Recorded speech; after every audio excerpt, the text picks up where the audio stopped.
یہ بھی بڑا پرانا ہتھیار ہے کہ اگر کسی شخصیت کو مسخ کرنا ہو تو اس کا پہلا قدم یہ ہوتا ہے کہ اسے متنازع بنا دیا جائے اور لوگوں کے بیچ میں یہ گفتگو کی جائے کہ جی یہ تو متنازع ہیں. تو اس کا نتیجہ پھر کیا نکلتا ہے کہ لوگ اسی جھگڑے میں رہتے ہیں اور ان ہستیوں کے تمام خصائل و فضائل جو ہیں وہ لوگوں کی نظروں سے اوجھل ہو جاتے ہیں. استغفر اللہ. یہ دھندا آج کل عروج پر ہے والعیاذ باللہ تعالی، اور یہ بہت ہی برا ہے. لیکن ایک سوال ہے، اگر شیخین کریمین جناب سیدنا ابو بکر و سیدنا عمر فاروق رضی اللہ تعالی عنہما، ان دونوں کے بارے میں حضرت مولا علی خود کچھ فیصلہ صادر فرما دیں، اب تو شک رہ ہی نہیں جاتا، اب تو گنجائش رہ ہی نہیں جاتی کہ ہم نے حضرت ابو بکر کے بارے میں کیا رویہ رکھنا ہے اور حضرت عمر فاروق کے بارے میں کیا رویہ رکھنا ہے. تو سن لیجئے حضرت مولا علی سرکار کی ہی سن لیجئے. سرکار مولا علی رضی اللہ تعالی عنہ کا یہ عجب ارشاد ہے، اور میرا خیال ہے یہ بہت ہی کم لوگوں تک یہ روایت پہنچی ہوئی ہے. حضور مولا علی سرکار فرماتے ہیں کہ میں نہیں سمجھتا کہ کوئی شخص حضرت ابو بکر و عمر کو گالی دے اور نعوذ باللہ استغفر اللہ پھر اسے کبھی بھی توبہ کی توفیق ملے. اللہ اکبر.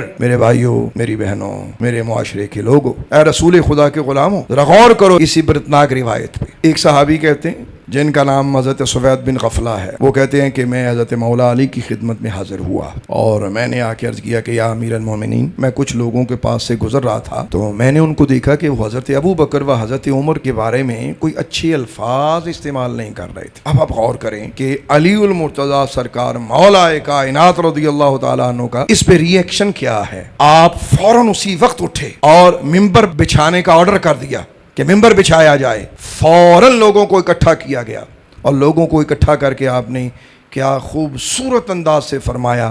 آپ نے فرمایا علی کو اس ذات کی قسم جس نے دانے کو پھاڑا اور ذی روح کو پیدا کیا، ان دونوں حضرات سے سوائے مومن کے کوئی محبت کر ہی نہیں سکتا.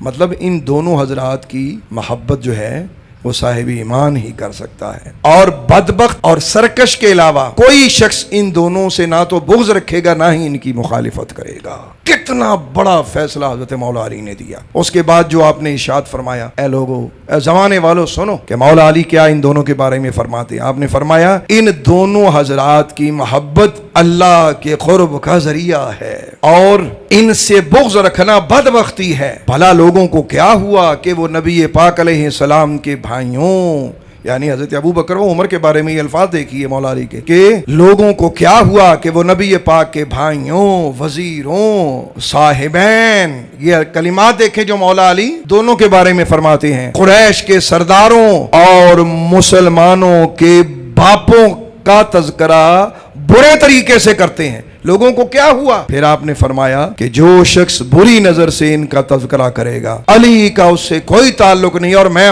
علی ہو کے فرماتا ہوں میں اسے سزا دوں گا. تو میرے بھائیوں، مولا علی کے فیصلے کو تسلیم کر لیجئے اور اس آگ سے نکل جائیے.